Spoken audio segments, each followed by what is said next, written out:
बिस्मिल्लाहिर्रहमानिर्रहीम उर्दू पॉइंट तो सोनी धरती पाकिस्तान प्रोग्राम के नाल मैं तुहाडा होस्ट चांद शकील।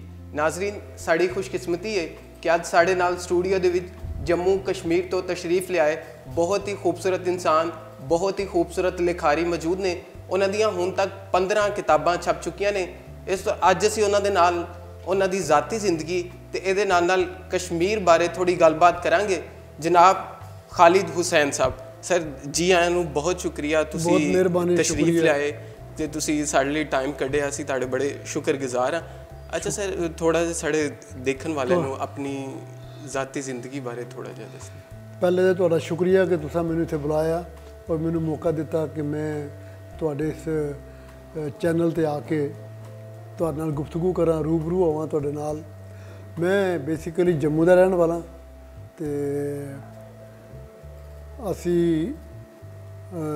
उत्थे मैं जम्मिया पलिया पढ़िया ते नौकरी भी उत्थे शुरू की ते खैर नाल काफ़ी अहुदियां ते कम्म कीता, वक्-वक् महकमे च कम्म कीता। कश्मीर एडमिनिस्ट्रेटिव सर्विस दे विच रह के डिप्टी कमिश्नर रहा, यूनिवर्सिटी का रजिस्ट्रार रहा, एग्रीकल्चर यूनिवर्सिटी का रजिस्ट्रार रहा, फिर डायरैक्टर एम्पलायमेंट रहा, MD रहा ST कॉरपोरेशन का। इस तो अलावा मैंबर रहा स्टेट कंज्यूमर कमीशन का 5 साल, एडमिनिस्ट्रेटर औकाफ रहा। बड़ी पोस्टां निकलते आया खैरे ते, लेकिन जिस तक लिखण का तलक है, ये 47 दे विच असी जो कुछ देखा, जो साडे नाल बीती या जो उसले हर एक नाल बीती, पंजाबियों नाल बीती, साडे नाल बीती, उसदे बाद जी यतीमी और महरूमी का जो एहसास सी वो मेरे अंदर पकदा रहा। और जिसले थोड़े जी शऊर दी या इस कह लो कि बालग यानी बालग होना शुरू होया तो वो मेरे अंदर का जरा एक वो एहसास आदमी से उन्हें एक फनकार या एक लिखारी के तौर पर उभरना शुरू होया। तो फिर मैं लिखना शुरू किया और पहले उर्दू च लिखिया, उर्दू काफ़ी छपया। मैं कोई तकरीबन 40 कहानियाँ मेरी उर्दू छपी दी और बड़े अच्छे मैगजीनां जिहदे विच शब खून शामिल है, जिहदे विच गुफ्तगू शामिल है, जिहदे विच आजकल शामिल है, शायर शामिल है, अल्फाज, सतूर, शमा, रूबी, उस जमाने 20वीं सदी ये जेह्ड़े बड़े तुहाडे इत्थे लाहौर दे अदब लतीफ़ इन्हां विच मैं छपया रहा। फिर विच ही मैनूं मतलब ख्याल आया कि यार मेरी तो अपनी ज़बान जिहड़ी पंजाबी है तो पंजाबी विच इजहार का जिहड़ा तरीका वो ज़्यादा बेहतर तरीके नाल मैं की इजहार कर सकना। फिर मैं अपने इजहार का वसीला पंजाबी नूं बनाया तो मेरी पहली कहानी जिहड़ी सी पंजाबी च वो नागमनी भी छपी, जिहड़ी एडिटर सी अमृता प्रीतम। उन्होंने मैनू इंट्रोड्यूस किया या उन्होंने मैनू ब्रेक दी। उसके बाद अमृता के मैगजीन में काफ़ी छपया, उन्होंने मेरा इंटरव्यू भी छापया। फिर यह है कि भाई उत्थों के नागमनी चों ही अहमद सलीम साहब ने मेरी कहानी का उलथा करके तुहाडे इत्थे उन्हों की मैगजीन निकलती सी कूंज लड़ी, वो छापे उन्होंने। उसके बाद फिर सिलसिला चलता रहा कि मैं उधर भी छपता रहा तो इधर भी छपता रहा। तुहाडे इस पंजाब में तकरीबन मेरे 100 के करीब कहानियाँ छपी दी जिन्होंने में लहरां, सूरजमुखी, पंज दरिया और जंग का पंजाबी एडिशन अखबारां दे मशरक दे। इस तो अलावा सवेर इंटरनेशनल, हाँ सवेर इंटरनेशनल भी छपया मैं, तो रवेल भी छपया मैं, और एक वारस शाह निकलता सी मुल्तान तो गर्द जिन्नियां भी इत्थे मैगजीनां निकलदियां इन्हां सारे में छपया और छप रहा मैं अज भी। संगरी विच मेरे काफ़ी कहानियां छपियां न, तुहाडा पंजाबी अदब निकलदा है उहदे छपया मैं। गर्द है कि बई तद दा सिलसिला चल रहा है और 5 किताबां मेरी पहले तो 6वीं मेरी हुण जिहड़ी मेरी इत्थे रिलीज़ हुई है। जेलम वगदा रहा मेरी पहली किताब का नाम है, जिहड़ी 1976 में छपी। दूजी किताब मेरी गोरी फसल दे सौदागर है, वो कोई 1981 में छपी। फिर तीजी किताब जिहड़ी मेरी पंजाबी दी है वो डूंगे पानियां दा दुख, वो कोई 1991 छपी जी। फिर मेरी चौथी किताब जिहड़ी आई बलदी बर्फ दा सेक, बलदी बर्फ दा सेक जिहड़ी है वो शाहमुखी भी छपी तो गुरमुखी भी छपी। ਇਸੇ ਤਰ੍ਹਾਂ ਜਿਹੜੀ ਡੂੰਘੇ ਪਾਣੀ ਦਾ ਦੁੱਖ ਤੇ ਗੋਰੀ ਫਜ਼ਲ ਸੌਦਾਗਰ, ਇਹ ਦੋਵੇਂ ਗੁਰਮੁਖੀ 'ਚ ਹਨ। ਫਿਰ ਇੱਕ ਕਿਤਾਬ ਮੇਰੀ ਹੋਰ ਹੈ ਸੂਰਾਂ ਦਾ ਸਾਲਨ, ਉਹ ਵੀ ਗੁਰਮੁਖੀ 'ਚ ਹੈ। ਹੁਣ ਜਿਹੜੀ ਕਿਤਾਬ ਹੈ ਇਹ ਇਸ਼ਕ ਮਲੰਗੀ, ਇਹ ਮੈਂ ਸ਼ਾਹਮੁਖੀ 'ਚ ਪਹਿਲੇ ਛਾਪੀ। ਜੀ ਜੀ। ਯਾਨੀ ਇਸ ਤਰ੍ਹਾਂ ਸਮਝ ਲਓ ਤੁਸੀਂ ਕਿ 3 ਕਿਤਾਬਾਂ ਮੇਰੀਆਂ ਨਰੋਲ ਸ਼ਾਹਮੁਖੀ 'ਚ ਹਨ, ਬਾਕੀ ਸਾਰੀਆਂ ਜਿਹੜੀਆਂ ਨੇ ਉਹ ਗੁਰਮੁਖੀ ਵਿੱਚ ਵੀ ਹਨ ਤੇ ਸ਼ਾਹਮੁਖੀ ਵਿੱਚ ਵੀ ਹਨ। ਤੇ ਇਹ ਜਿਹੜੀ ਇਸ਼ਕ ਮਲੰਗੀ ਹੈ ਇਹ ਵੀ ਸ਼ਾਹਮੁਖੀ 'ਚ ਹੈ।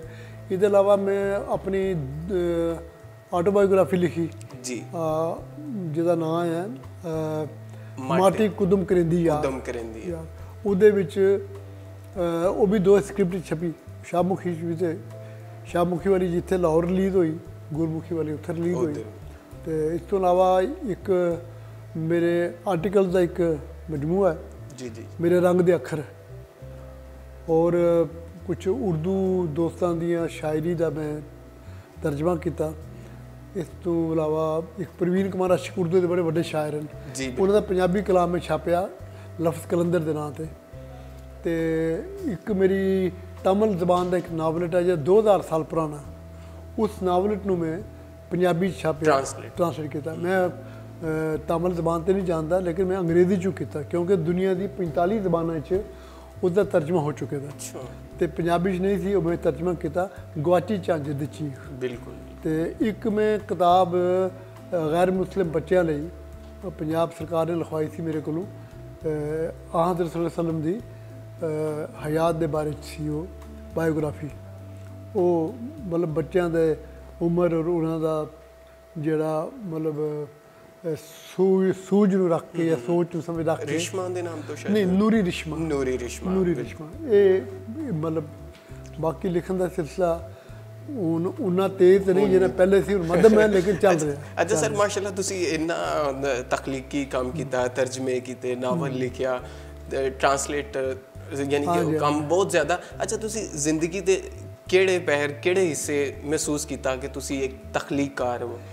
ਦੇਖੋ ਜੀ, ਗੱਲ ਇਹ ਹੈ ਕਿ ਕਦੋਂ ਲਿਖਣਾ ਸ਼ੁਰੂ ਕੀਤਾ? ਨਹੀਂ, ਉਹ ਤਾਂ ਮੈਂ ਤੁਹਾਨੂੰ ਦੱਸਤਾ ਵੀ ਲਿਖਣਾ ਸ਼ੁਰੂ ਮੈਂ ਉਦੋਂ ਹੀ ਕੀਤਾ ਜਦੋਂ ਮੈਨੂੰ ਇਸ ਚੀਜ਼ ਦਾ ਅਹਿਸਾਸ ਹੋਇਆ ਕਿ ਮੈਂ ਲਿਖ ਸਕਣਾ, ਤੇ ਉਦੋਂ ਲਿਖਣਾ ਸ਼ੁਰੂ ਕੀਤਾ। ਲੇਕਿਨ ਜਿਹੜੀ ਮੈਂ ਐਡਮਿਨਿਸਟ੍ਰੇਸ਼ਨ 'ਚ ਰਿਹਾ ਜੰਮੂ ਕਸ਼ਮੀਰ ਦੀ, ਵੱਖ-ਵੱਖ ਇਲਾਕਿਆਂ ਵਿੱਚ ਵੱਖ-ਵੱਖ ਜਗ੍ਹਾ ਜਾ ਕੇ ਲੋਕਾਂ ਦੇ ਹਾਲਾਤ ਦੇਖ ਕੇ, ਲੋਕਾਂ ਦੀ ਜ਼ਿੰਦਗੀਆਂ 'ਚੋਂ ਕੋਈ ਪਲ ਫੜ ਕੇ, ਕੋਈ ਐਸਾ ਕੋਈ ਲਮਹਾ ਫੜਿਆ, ਕੋਈ ਐਸਾ ਕੋਈ ਹਾਦਸਾ, ਕੋਈ ਵਾਕਿਆ ਜਿਹੜੇ ਕਹਾਣੀ ਦਾ ਰੂਪ ਜਿਹਨੇ ਧਾਰਿਆ। ਜੀ ਜੀ, ਸਮਝੇ। ਮੇਰੀ ਇੱਕ ਕਹਾਣੀ ਹੈ ਕਿ ਮੈਂ ਉਦੋਂ, ਔਰ ਇਹ ਹੈ ਕਿ ਜਦੋਂ ਮੈਂ ਡਿਪਟੀ ਕਮਿਸ਼ਨਰ ਸਾਂ ਜਾਂ ਕੁਝ ਹੋਰ ਅਹੁਦਿਆਂ 'ਤੇ, ਉਦੋਂ ਤੇ ਇੰਨੀ ਫੁਰਸਤ ਨਹੀਂ ਹੁੰਦੀ ਜੀ, ਲੇਕਿਨ ਜ਼ਿਹਨ ਦੇ ਵਿੱਚ ਕਿਤੇ ਨਾ ਕਿਤੇ ਉਹ ਖਿਆਲ, ਉਹ ਪਲ ਜਿਹੜਾ ਉਹ ਤੁਹਾਡੇ ਜ਼ਿਹਨ 'ਚ ਹੁੰਦਾ, ਜਿਹੜੇ ਤੁਹਾਨੂੰ ਟਾਈਮ ਮਿਲਦਾ ਤੁਸੀਂ ਲਿਖਦੇ ਹੋ। ਤੇ ਇਸ ਤਰ੍ਹਾਂ ਦੇ ਮਤਲਬ ਇਹ ਜਿਹੜੀ ਜਿੰਨੀਆਂ ਵੀ ਮੇਰੀਆਂ ਕਹਾਣੀਆਂ ਹਨ ਉਹ ਤਕਰੀਬਨ 100% ਦੀ ਹਕੀਕਤ 'ਤੇ ਮੁਬੰਨੀ ਹਨ। ਕੋਈ ਕਹਾਣੀ ਜਿਹੜੀ ਹੈ ਉਹ ਅਫਸਾਨਾ, ਜਿਸ ਨੂੰ ਕਹਿੰਦੇ ਫਿਕਸ਼ਨ ਨਹੀਂ ਹੈ ਜੀ ਜੀ, ਪਰ ਸੱਚਾਈ ਵਿੱਚ ਫਿਕਸ਼ਨ ਪਾਈ ਗਈ ਦੀ ਕਿ ਉਹਨੂੰ ਇੱਕ ਕਰਾਫਟਸਮੈਨਸ਼ਿਪ ਦਿੱਤੀ ਗਈ ਆਪਣੀ, ਉਹਨੂੰ ਸ਼ਬਦ ਸ਼ਕਤੀ, ਲਫ਼ਜ਼ਾਂ ਦੀ ਸ਼ਕਤੀ, ਤਾਕਤ ਜਿਹੜੀ ਹੈ ਉਹ ਵਰਤੀ ਹੈ, ਮੁਹਾਵਰੇ ਵਰਤੇ ਨੇ, ਅਖਾਣ ਵਰਤੇ ਨੇ, ਉਹਨਾਂ ਰਾਹੀਂ ਗੱਲ ਕਰਨ ਦੀ ਕੋਸ਼ਿਸ਼ ਕੀਤੀ ਹੈ। ਅੱਛਾ, ਤੁਸੀਂ ਅਖਾਣ ਦੀ ਗੱਲ ਕੀਤੀ, ਜੀ ਜੀ, ਜ਼ਰਬੁਲ ਮਿਸਲ ਜਿਨ੍ਹਾਂ ਨੂੰ ਕਿਹਾ ਜਾਂਦਾ ਹੈ, ਕਿ ਉਹ ਬਾਜ਼ ਨੁਕਾਤ ਸਮਝਦੇ ਨੇ ਕਿ ਤੁਸੀਂ ਬਹੁਤ ਜ਼ਿਆਦਾ ਜਿਹੜੇ ਨਾ ਅਖਾਣ ਆਪਣੀਆਂ ਕਹਾਣੀਆਂ ਦੇ ਵਿੱਚ ਵਰਤਦੇ ਹੋ। ਇਹਦੀ ਕੀ ਵਜ੍ਹਾ ਹੈ?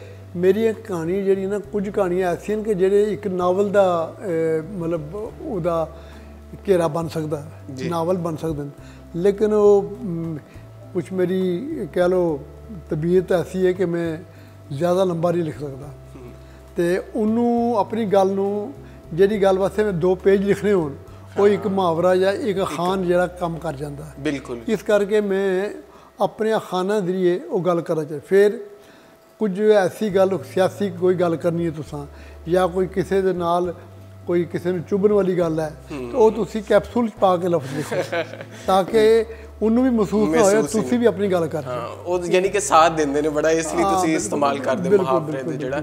ਅੱਛਾ, ਦੂਸਰਾ ਤੁਸੀਂ ਉਧਰ ਦੇ ਪੰਜਾਬ ਤੇ ਇੱਧਰ ਦੇ ਪੰਜਾਬ ਦੇ ਵਿੱਚ ਕਲਚਰ 'ਚ ਕੀ ਫਰਕ ਮਹਿਸੂਸ ਕਰਦੇ ਹੋ? ਮੈਨੂੰ ਤਾਂ ਕੋਈ ਫਰਕ ਨਹੀਂ ਲੱਗਦਾ। ਮੈਂ ਜਿਸ ਤਰ੍ਹਾਂ ਉਸ ਪੰਜਾਬ ਵਿੱਚ ਘੁੰਮਣਾ, ਇਸ ਪੰਜਾਬ ਵਿੱਚ ਵੀ ਦੇਖਿਆ, ਕੋਈ ਖਾਸ ਫਰਕ ਨਹੀਂ। ਜ਼ਬਾਨ ਇੱਕੋ ਹੀ ਹੈ, ਬਿਹੇਵੀਅਰ ਇੱਕ ਹੈ, ਲਿਬਾਸ ਦਾ ਥੋੜ੍ਹਾ ਜਿਹਾ ਫਰਕ ਹੈ। ਅੱਛਾ, ਖਾਣ ਪੀਣ ਦਾ ਵੀ ਥੋੜ੍ਹਾ ਜਿਹਾ ਫਰਕ ਜ਼ਰੂਰ ਹੈ, ਕਿਉਂਕਿ ਤੁਸੀਂ ਲੋਕ ਗੋਸ਼ਤ ਖੋਰ ਹੋ ਬਹੁਤ ਜ਼ਿਆਦਾ। ਪਾਰਲੇ ਪੰਜਾਬ ਵਿੱਚ ਜਿਹੜੇ ਨੇ ਉਹ ਸਬਜ਼ੀ ਖੋਰ ਦਾਲ ਖੋਰ ਜ਼ਿਆਦਾ ਜੀ ਜੀ ਹਾਂਜੀ। ਤੇ ਬਾਕੀ ਇਹ ਹੈ ਕਿ ਭਈ ਦੁੱਧ ਤੁਸੀਂ ਵੀ ਪੀਂਦੇ ਹੋ, ਦਹੀਂ ਤੁਸੀਂ ਵੀ ਖਾਂਦੇ ਹੋ, ਉਹ ਵੀ ਇਹੀ ਕਰਦੇ ਨੇ। ਤੇ ਮੱਝਾਂ ਦੇ ਗਾਵਾਂ ਤੁਸੀਂ ਪਾਲੀ ਦੀਆਂ, ਉਹਨਾਂ ਨੂੰ ਵੀ ਪਾਲੀ ਦੀਆਂ। ਤੁਹਾਡਾ ਪਿੰਡ ਤੇ ਉਹਨਾਂ ਦੇ ਪਿੰਡ 'ਚ ਕੋਈ ਫਰਕ ਨਹੀਂ, ਇੱਕੋ ਜਿਹਾ ਸਾਰਾ।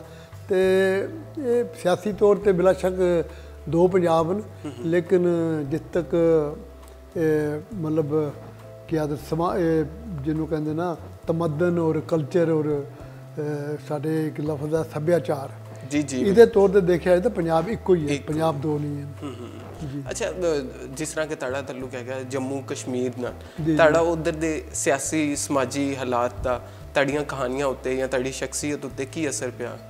ਦੇਖੋ ਜੀ, ਜੋ ਕੁਛ ਉੱਥੇ ਹੁੰਦਾ, ਜੋ ਕੁਛ ਮਤਲਬ ਸਿਆਸੀ ਉਥਲ ਪੁਥਲ ਜਿਹੜੀ ਸਾਡੇ ਉੱਥੇ ਬੜੀ ਦੇਰ ਦੀ ਚੱਲ ਰਹੀ ਹੈ, ਇਹ ਅੱਜ ਦੀ ਨਹੀਂ ਚੱਲੇ ਕਰਦੀ ਹੈ। ਕਸ਼ਮੀਰ ਦੇ ਵਿੱਚ ਜਿਹੜੀ ਸਿਆਸੀ ਉਥਲ ਪੁਥਲ ਹੈ ਉਹ ਸਮਝੋ ਅਕਬਰ ਦੇ ਵਕਤ ਤੋਂ ਸ਼ੁਰੂ ਹੈ, ਇਹ ਕੋਈ ਅੱਜ ਦੀ ਗੱਲ ਨਹੀਂ ਹੈ। ਅਕਬਰ ਜਦੋਂ ਆਇਆ ਤਾਂ ਵੀ ਮਤਲਬ ਉਹਨਾਂ ਦੀਆਂ ਲੋਕਾਂ ਨੇ ਕੋਈ ਜ਼ਿਆਦਤੀਆਂ ਕੀਤੀਆਂ ਤੇ ਉਹਨਾਂ ਲੋਕਾਂ ਨੇ ਉਹਦਾ ਮਤਲਬ ਉਹਦੇ ਖਿਲਾਫ ਬੋਲੇ ਜਾਂ ਉਸ ਖਿਲਾਫ ਉਹ ਖੜ ਗਏ।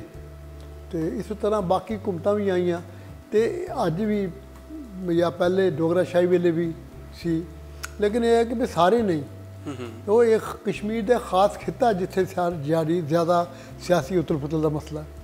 ਬਾਕੀ ਕਾਫੀ ਜਿਹੜਾ ਖਾਸ ਤੌਰ 'ਤੇ ਜੰਮੂ ਸੂਬਾ ਜਿਹੜਾ ਉੱਥੇ ਜਾਂ ਲਦਾਖ ਦਾ ਸੂਬਾ ਜਿਹੜਾ, 3 ਸੂਬੇ ਨੇ ਇਸ ਲਈ ਕਸ਼ਮੀਰ ਦੇ ਸਾਡੇ ਕੋਲ, ਤੇ 2 ਤੁਹਾਡੇ ਕੋਲ ਹਨ ਜੀ। ਜਿਹੜੇ 3 ਸਾਡੇ ਕੋਲ ਹਨ ਉਹਨਾਂ ਦੇ ਵਿੱਚ ਸਿਰਫ ਇੱਕ ਜਿਹੜਾ ਨਾ ਡਿਸਟਰਬ ਹੈ, ਕਨਫਲਿਕਟ ਜ਼ੋਨ ਜਿਹੜਾ ਉਹ ਇੱਕੋ ਹੀ ਹੈ। ਬਾਕੀ ਦੋਵਾਂ ਵਿੱਚ ਕੋਈ ਇਸ ਤਰ੍ਹਾਂ ਬੜਾ ਮਸਲਾ ਨਹੀਂ ਜੀ, ਉਹ ਠੀਕ ਠਾਕ ਚੱਲ ਰਿਹਾ ਹੈ। ਲੇਕਿਨ ਜੋ ਵੀ ਕੁਝ ਉੱਥੇ ਹੋ ਰਿਹਾ ਹੈ ਉਹ ਇੱਕ ਰਾਈਟਰ ਦੇ ਤੌਰ 'ਤੇ ਹਰ ਇੱਕ ਬੰਦਾ ਦੇਖਦਾ। ਸਾਡੇ ਲਿਟਰੇਚਰ ਜਿਹੜਾ ਪੰਡਤ ਉੱਥੋਂ ਦੀ ਸਾਡੇ ਕਸ਼ਮੀਰੀ ਪੰਡਤ ਸਨ, ਉੱਥੋਂ ਦੀ ਉਹ ਮਤਲਬ ਜਿਸਲੇ ਕਨਫਲਿਕਟ ਬਹੁਤ ਜ਼ਿਆਦਾ ਵਧਿਆ ਜੀ ਜੀ, ਉਹ ਲੋਕ ਕਸ਼ਮੀਰ ਨੂੰ ਛੱਡ ਕੇ ਆ ਗਏ। ਜ਼ਾਹਿਰ ਹੈ ਕਿ ਉਹਨਾਂ ਪਰ ਜੋ ਬੀਤੀ ਉਹਨਾਂ ਨੇ ਉਹ ਆਪਣਾ ਲਿਖਿਆ ਜੀ। ਜੋ ਉੱਥੇ ਰਹਿ ਰਹੇ ਨੇ ਕਸ਼ਮੀਰੀ ਮੁਸਲਮਾਨ ਜਿਹੜੇ ਰਹਿ ਰਹੇ ਨੇ ਉਹਨਾਂ ਨਾਲ ਜੋ ਬੀਤ ਰਹੀ ਹੈ ਉਹ ਲਿਖ ਰਹੇ ਨੇ। ਤੇ ਇਹ ਹੈ ਕਿ ਭਈ ਜਿਹੜਾ ਇਹ ਪੋਲੀਟੀਕਲ ਲਿਟਰੇਚਰ ਹੁੰਦਾ ਨਾ, ਇਹਦੀ ਉਮਰ ਜ਼ਿਆਦਾ ਨਹੀਂ ਹੁੰਦੀ ਜੀ, ਇਹਦੀ ਉਮਰ ਜ਼ਿਆਦਾ। ਇਹ ਹੈ ਕਿ ਤੂੰ ਅਲਬત્ਤਾ ਹਾਂ ਵਕਤੀ, ਲੇਕਿਨ ਇਹ ਜ਼ਰੂਰ ਹੈ ਕਿ ਪੋਲੀਟੀਕਲ ਲਿਟਰੇਚਰ ਪੜ੍ਹਨ ਨਾਲ ਪਤਾ ਚੱਲਦਾ ਹੈ ਕਿ ਭਈ ਉਸ ਜ਼ਮਾਨੇ 'ਚ ਕੀ ਹੋ ਰਿਹਾ ਸੀ ਜਾਂ ਕੀ ਕੈਸੇ ਸੀ ਆਉਣ ਵਾਲੀ ਨਸਲਾਂ ਵਾਸਤੇ। ਜਿਸ ਤਰ੍ਹਾਂ ਕਿ ਅੱਜ ਅਸੀਂ ਅਗਰ ਗਾਲਿਬ ਦੇ ਖਤੂਤ ਪੜ੍ਹਨੇ ਆ ਨਾ ਜੀ, ਤੇ ਸਾਨੂੰ ਇਹ ਪਤਾ ਚੱਲਦਾ ਕਿ ਗਦਰ ਦੇ ਵੇਲੇ ਕੀ ਕੁਛ ਹੋਇਆ ਸੀ, ਕਿੰਨੇ ਲੋਕ ਮਰੇ ਸਨ, ਲੋਕਾਂ ਦੀ ਕੀ ਹਾਲਤ ਸੀ, ਸਮਾਜੀ ਹਾਲਤ ਕੀ ਸੀ, ਉਹ ਗਾਲਿਬ ਦੇ ਖਤੂਤ ਤੋਂ ਪਤਾ ਲੱਗਦਾ।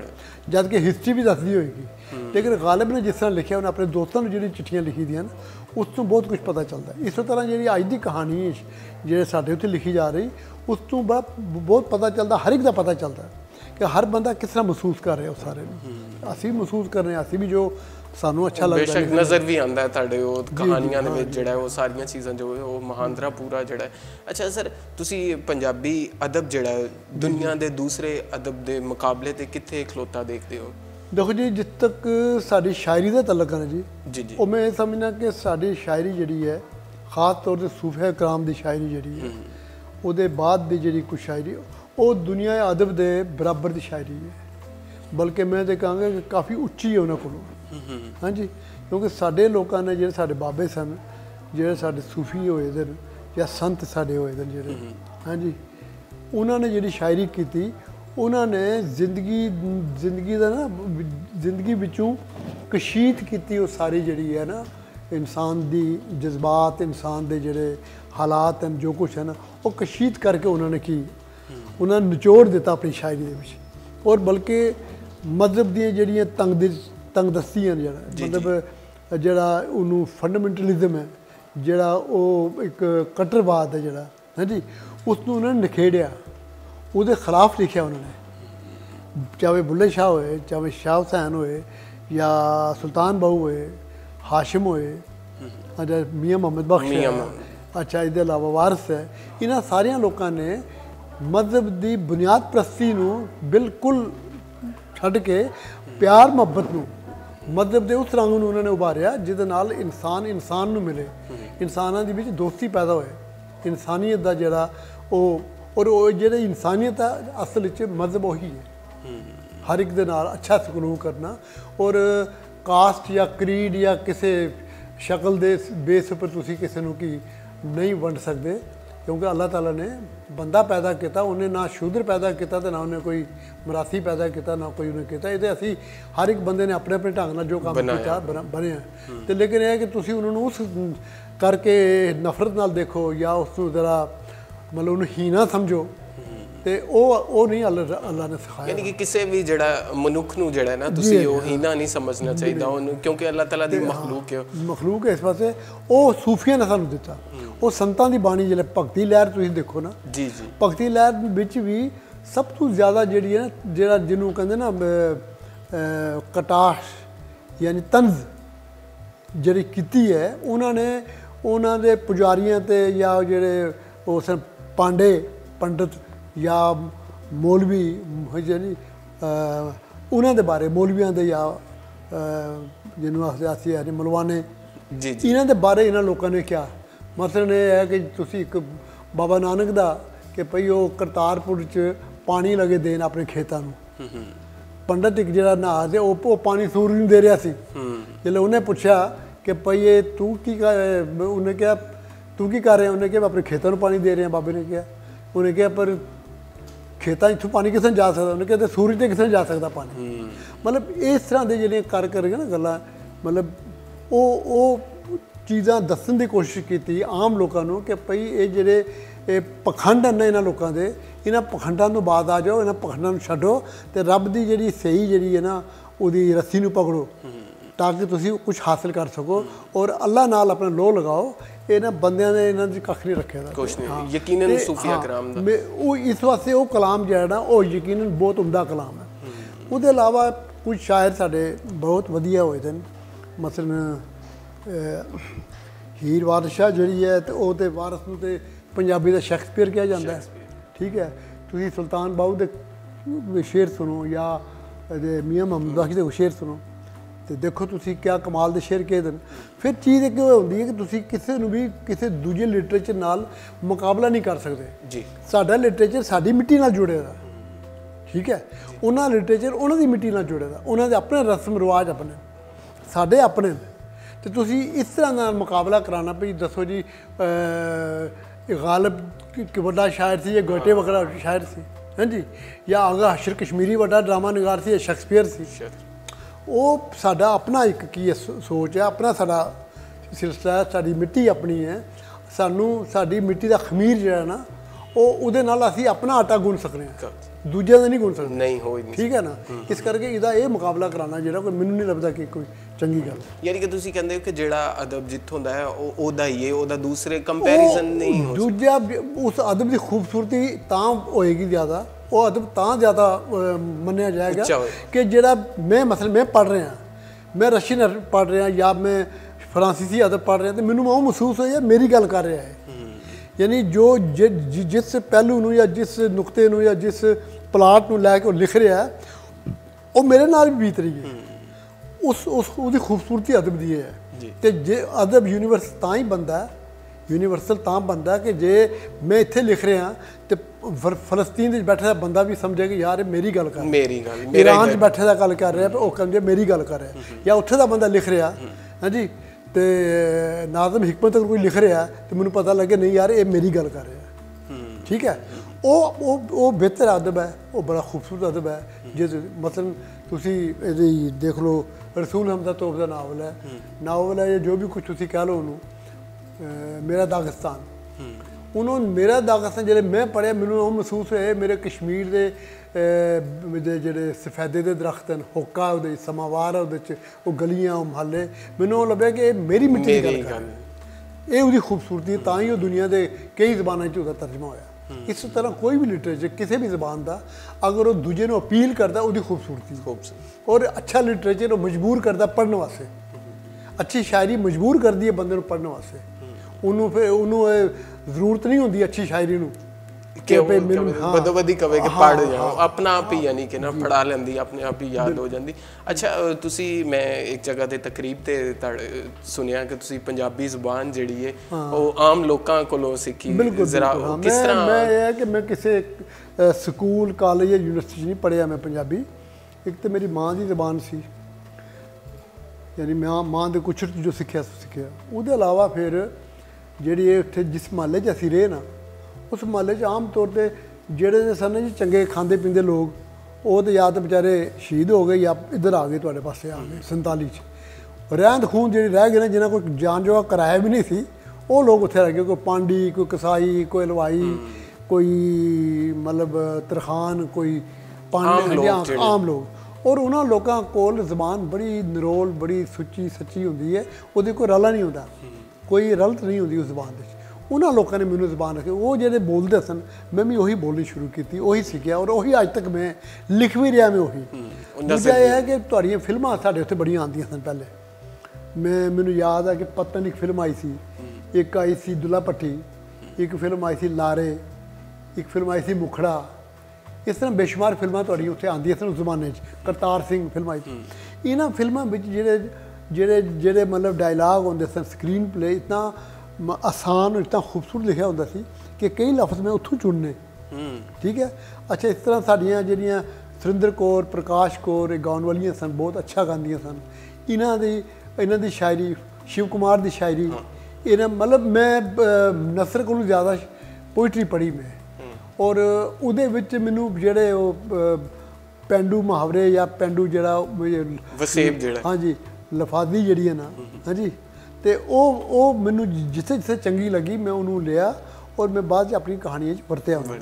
ਅੱਛਾ, ਤੁਸੀਂ ਗੱਲ ਕੀਤੀ ਕਿ ਸ਼ਾਇਰੀ ਜ਼ਿਆਦਾ ਪੜ੍ਹੀ, ਤੁਸੀਂ ਸ਼ਾਇਰੀ ਇੰਨੀ ਕੀਤੀ ਨਹੀਂ ਜਾਂ ਜਿੰਨੀ ਮੈਂ ਨਸਰ 'ਚ ਲਿਖੀ ਹੈ। ਉਹੀ ਨਾ, ਤੁਸੀਂ ਉਹਦੀ ਕੀ ਵਜ੍ਹਾ? ਵੈਸੇ ਹਨਾ ਕਿ ਕਿਹਾ ਜਾਂਦਾ ਕਿ ਜਿਹੜਾ ਤਖਲੀਕਾਰ ਹੁੰਦਾ ਜਾਂ ਪਹਿਲੇ ਥੋੜੀ ਸ਼ਾਇਰੀ ਤੋਂ ਸ਼ੁਰੂ ਕਰਦਾ, ਥੋੜੀ ਗਜ਼ਲ ਕਹਿੰਦਾ, ਨਜ਼ਮ ਕਹਿੰਦਾ, ਜ਼ਿੰਦਗੀ ਦੇ ਨਾਲ ਨਾਲ। ਮੇਰਾ ਖਿਆਲ ਹੈ ਇੱਕ ਵਕਤ ਸੀ ਕਿ ਸ਼ਾਇਦ ਮੈਨੂੰ 600, 800 ਸ਼ੇਰ ਮੈਨੂੰ ਜ਼ਬਾਨੀ ਯਾਦ ਸੀ, ਉਰਦੂ ਦੇ ਬੜੇ ਬੜੇ ਕਲਾਸਿਕ ਸ਼ਾਇਰਾਂ ਦਾ, ਜਾਂ ਤਕਰੀਬਨ ਮੀਆਂ ਮੁਹੰਮਦ ਬਖਸ਼ ਮੈਨੂੰ ਸਾਰਾ ਯਾਦ ਸੀ। ਇਹਦਾ ਬੁੱਲੇ ਸ਼ਾਹ ਜਾਂ ਸ਼ਾਹ ਹੁਸੈਨ, ਹਾਂਜੀ।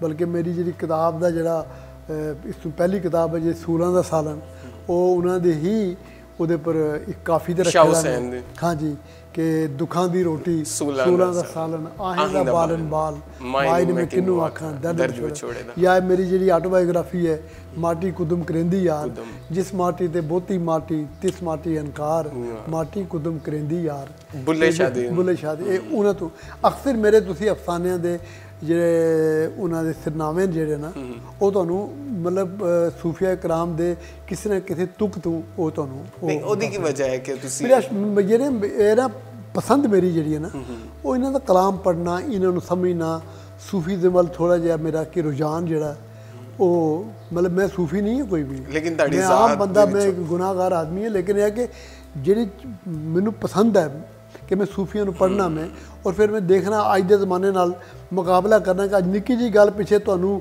ਕਿਸੇ ਨਾ ਕਿਸੇ ਲੂੰਬੜ ਤੁਹਾਡੇ ਨਾਲ ਲਾ ਦੇਣਗੇ। ਯਾਰ ਉਸ ਜ਼ਮਾਨੇ 'ਚ ਤੇ ਲੋਕ ਐਸੇ ਸਨ ਜਿਨ੍ਹਾਂ ਨੇ ਖੁੱਲ੍ਹ ਕੇ ਗੱਲ ਕੀਤੀ, ਉਹਨਾਂ ਨੂੰ ਕਿਸੇ ਨੇ ਕੁਛ ਨਹੀਂ ਕਿਹਾ। ਅਖੀਰ ਤੇ ਸਵਾਲ ਹੈ ਕਿ ਪਾਕਿਸਤਾਨ ਔਰ ਹਿੰਦੁਸਤਾਨ ਦੇ ਤਾਲੁਕਾਤ ਦੀ ਬਿਹਤਰੀ ਕਿਸ ਤਰ੍ਹਾਂ ਹੋ ਸਕਦੀ ਹੈ? ਦੇਖੋ ਜੀ, ਇਹ ਹੈ ਕਿ ਮੇਰੀ ਇੱਕ ਕਹਾਣੀ, ਕਿਉਂਕਿ ਤੁਸੀਂ ਇੱਕ ਤਖਲੀਕਾਰ ਹੋ, ਅਮਨ ਦਾ ਪੈਗਾਮ ਦਿੰਦੇ ਹੋ। ਮੇਰੀ ਇੱਕ ਕਹਾਣੀ ਦਾ ਇੱਕ ਡਾਇਲਾਗ ਹੈ, ਪਹਿਲਾ ਸ਼ੁਰੂ ਉੱਥੋਂ ਹੁੰਦੀ ਹੈ ਕਹਾਣੀ ਕਿ ਹਿੰਦੁਸਤਾਨ ਤੇ ਪਾਕਿਸਤਾਨ ਦੇ ਰਿਸ਼ਤਿਆਂ ਦਾ, ਹੋਰ ਕੀ ਕਹਿ ਸਕਣਾ ਮੈਂ, ਕਿ ਇਹ ਲੋਹਾਰ ਦੀ ਸੰਨੀ ਜਿਹੜੀ ਉਹ ਕਦੀ ਅੱਗ 'ਚ ਹੁੰਦੀ ਹੈ ਤੇ ਕਦੀ ਪਾਣੀ 'ਚ ਹੁੰਦੀ ਹੈ। ਤੁਸੀਂ ਗੱਲ ਸਮਝਿਓ, ਇਹ ਰਿਸ਼ਤੇ ਜਿਹੜੇ ਨਾ ਤੁਹਾਡੇ ਦੋਵਾਂ ਮੁਲਕਾਂ ਦੇ, ਇਹ ਲੋਹਾਰ ਦੀ ਸੰਨੀ ਹੈ, ਕਦੀ ਤੇ ਪਾਣੀ 'ਚ ਹੁੰਦੀ ਹੈ ਠੰਡੀ, ਤੇ ਕਦੀ ਅੱਗ 'ਚ ਹੁੰਦੀ ਹੈ, ਗਰਮ ਹੁੰਦੀ ਹੈ।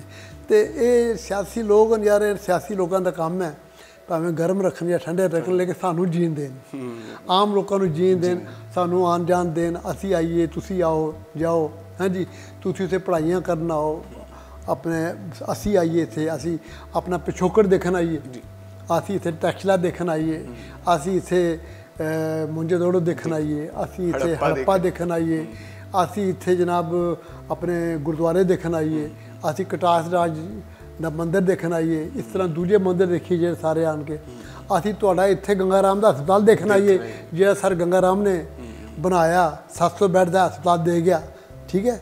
ਤੇ ਜਾਂ ਤੁਹਾਡੇ ਲਾਹੌਰ ਦਾ ਜਿਹੜਾ 3 ਹਿੱਸੇ ਉਸ ਸ਼ਖਸੀਅਤ ਨੇ ਤਿਆਰ ਕੀਤੇ ਦਾ, ਉਹ ਆਰਕੀਟੈਕਟ ਸੀ ਇਸ ਲਾਹੌਰ ਦਾ, ਜਿਹੜਾ ਨਵਾਂ ਲਾਹੌਰ ਤੁਹਾਡਾ, ਉਹਦਾ ਆਰਕੀਟੈਕਟ ਸਰ ਗੰਗਾ ਰਾਮ ਸੀ, ਠੀਕ ਹੈ। ਤੇ ਉਹਨੂੰ ਉਹਦੀ ਧਰਤੀ ਨੂੰ ਦੇਖਣ ਆਈਏ ਅਸੀਂ ਇੱਥੇ, ਠੀਕ ਹੈ।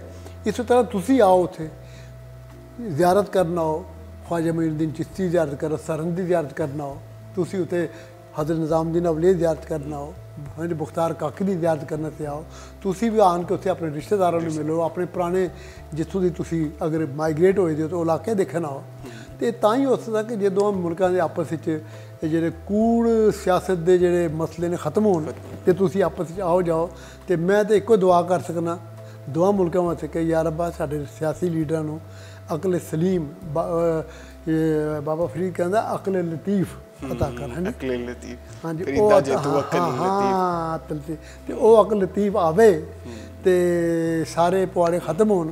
हाँ जी, तो यार तुहाडा मुल्क आबाद रहे, तुहाड़ियां सरहदां कायम दायम रहन, साडियां भी रहन, असी भी आबाद रहिए, असी भी खुशहाल रहिए, तुसी भी खुशहाल रहो। इस तो बाद होर की असी दुआ कर सकना। अदीब दे कोल इन्ना ही हो सकदा। दूजी चीज़ ये चाहते हैं कि यार अदीब दा, शायर दा या संगीतकार दा या आर्टिस्ट का जो भी ये इस फनून लतीफ़ा तो जेडे तल्लक रखते हैं, ठीक है, इन्होंने लोगों का कोई मजहब नहीं होता, कोई इलाका नहीं होता, कोई ये खास कोई ये नहीं इन्हों गिनना चाहिए। ये हर एक दे ये सांझे होंगे हर एक दे। तो ये अगर अज भी बुल्ले शाह सांझा है साढ़े पंजाब दे विच सब तो ज़्यादा बुला गाया जाता है। हाँ जी, तो जे तुहाडे शाह हुसैन का वारस अज भी उत्थे पढ़िया जाता, पढ़ाया जाता है। तो यार अगर ये चीज़ां हो सकता अज के बंदे तुसीं क्यों रोक दो? आन जान दिओ, फिल्मां बन दिओ, लोगों को इधर आन दिओ, उधर जान दिओ। इहदे नाल जेहड़ा हालात बेहतर होणगे, खराब नहीं होंगे। तो दुआ करनी चाहिए कि बेहतरी होण हालात, दोवें मुल्क खुश रहन, खुशहाल रहन। ये मेरी दुआ है। बहुत शुक्रिया खालिद साहब, जिंदे वसते रहो। लो दोस्तों, असीं आस करते हैं तुहानूं अज दा प्रोग्राम भी बहुत पसंद आया होना है। इहदे नाल ही अपने होस्ट चांद शकील नूं इजाज़त दिओ। अगले हफ्ते नवे मेहमान दे नाल मुलाकात होएगी। रब रख।